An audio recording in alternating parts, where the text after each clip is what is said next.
The Christmas season isn't really considered time for scary stories.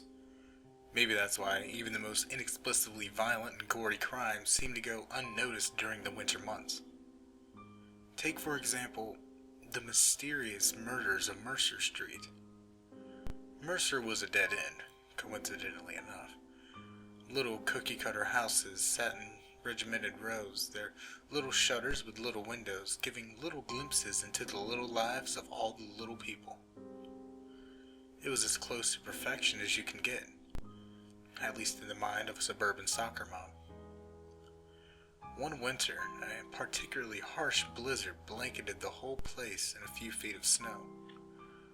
Residents didn't take the storm lying down, as snow shovels and blowers were dusted off and dragged out of various backyard sheds. Once the men were done abusing the drifts with their multitude of torture devices, children filtered out into the blinding white emptiness and began to form it like small gods.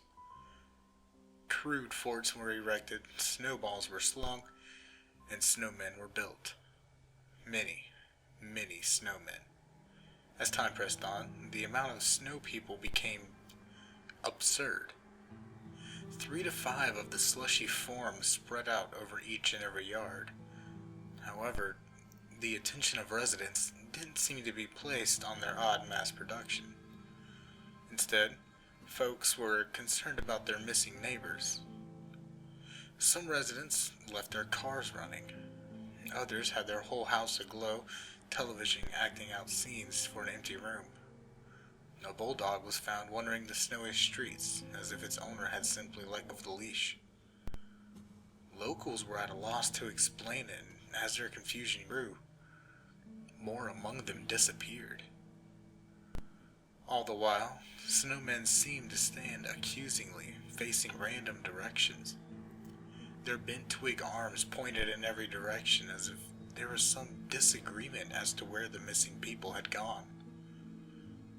More than one of the remaining dwindling population wished their dead button eyes could have seen what was going on, that they'd removed that corn-cob pipe long enough to explain. Eventually, the thaw came. Winter conceals many things. The job of spring is to reveal them. As the snowmen melted, hunched over, and eventually toppled into piles of dirty brown muck, all was revealed. Each snowman contained a body, bent up, compacted, blue, and bloated with wide, frosted-over eyes and crystals lining their nostrils. Men, women, there seemed to be no rhyme or reason to it. Anyone and everyone who had gone missing were quickly birthed out of a cold, stark snowman. Some of the smaller children were stacked in by twos.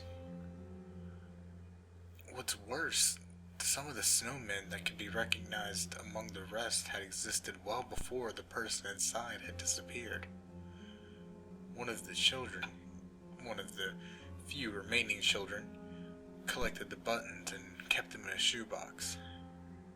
He brought them in for a score report some months later, noting they appeared to be hammered bronze, relics from a past civilization or tribe.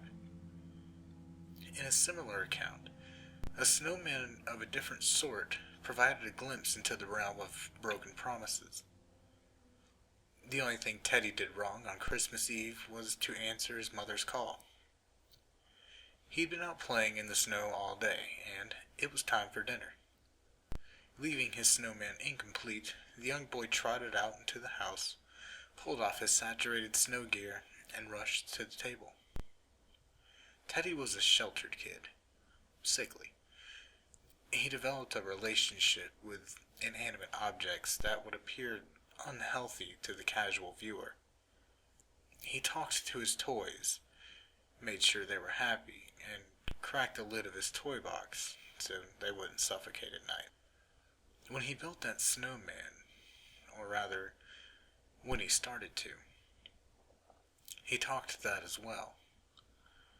"You're gonna be the best snowman on the block," he said breathlessly in mid-roll. "Promise."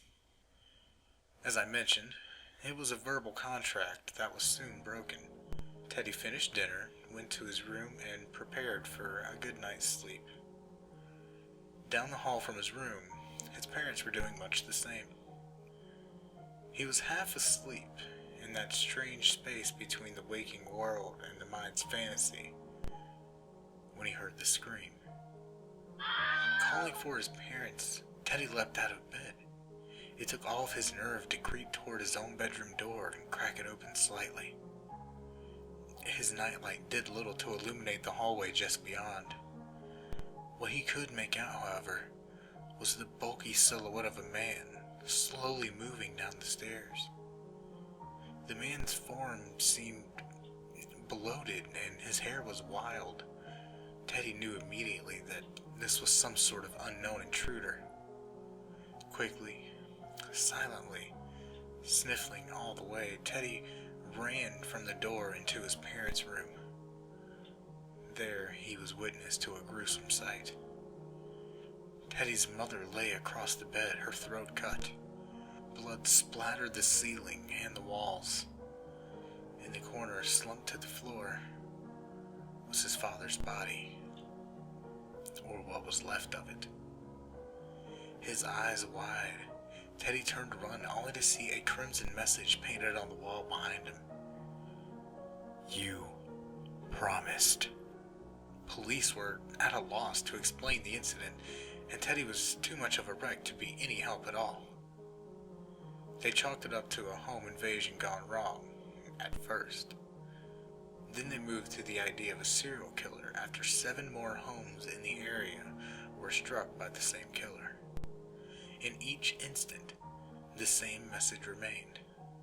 You promised. Each crime scene had striking similarities to the last. Not only the message, but the method of the murder.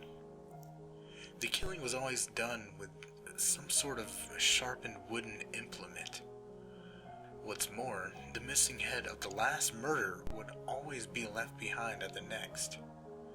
You have to pity the snowman in a way. Teddy never made him a head, and he just couldn't find one that fit. You can see why these stories aren't for polite company, especially not during a time of joy and celebration. Teddy got the worst of it, yes, but he's far from the only child who has experienced something awful around that time of year. Kids in Sobersville, just around the corner from Dove Hills, will gladly tell you about the Pale Boy if you ask them. There's nothing they love more than rehearsing the same old story about the weird child who belonged to no one. It's sort of like a game of telephone, though. The more the tale is passed on from child to child, the more it detaches from reality. For that reason, I'll give you the straight story.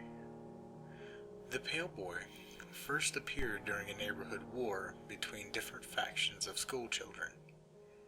Each had set up their own snow fort, and the lobbing of snowballs had reached a fever pitch. Snowballs which of course contained everything from icicles to small rocks. "Can I play?" the Pale Boy asked one group. He was wearing a black snowsuit with hood, black boots, and bright red mittens. The boy looked as if he could barely walk without falling face first into the slush, but the mystery surrounding a new kid quickly got their attention. They agreed to let him play. "Can I come into the fort?" he asked immediately. The children agreed, noting that if he didn't, he'd be killed by a stray gravel ball. The Pale Boy slipped into the fort with the others and began awkwardly molding snowballs in his wool-stunted hands. On the other side of the makeshift battlefield, the completely separate yet identical group of children continued their assault while creating intricate plots against the enemy. Everything from buckets of frozen water to cruel insults seemed to be on the table for this offensive. As the volley of ammunition from the other side died down, the kids assumed the others had exhausted their stockpile. The cry ran out across that silent field. "Attack!" There was a rush. All at once, every child filled the fort with a handful of snow weapons. They ran towards the opposing fort, intent on making the enemy suffer. Then a single child bolted up from the other fort. It was a young girl in pink gear, her flowered boots pumping madly through the white powder. "Chicken!" cried one child as soon they were all clucking. She fell forward, her short legs flying in the air, and nearly past her head. She didn't move. One child sighed, annoyed. "Come on, let's see if she's hurt," he groaned. She was hurt. Very hurt. A dry, bloodless gash in her shoulder lay exposed between fuzzy, jagged flaps of sweater.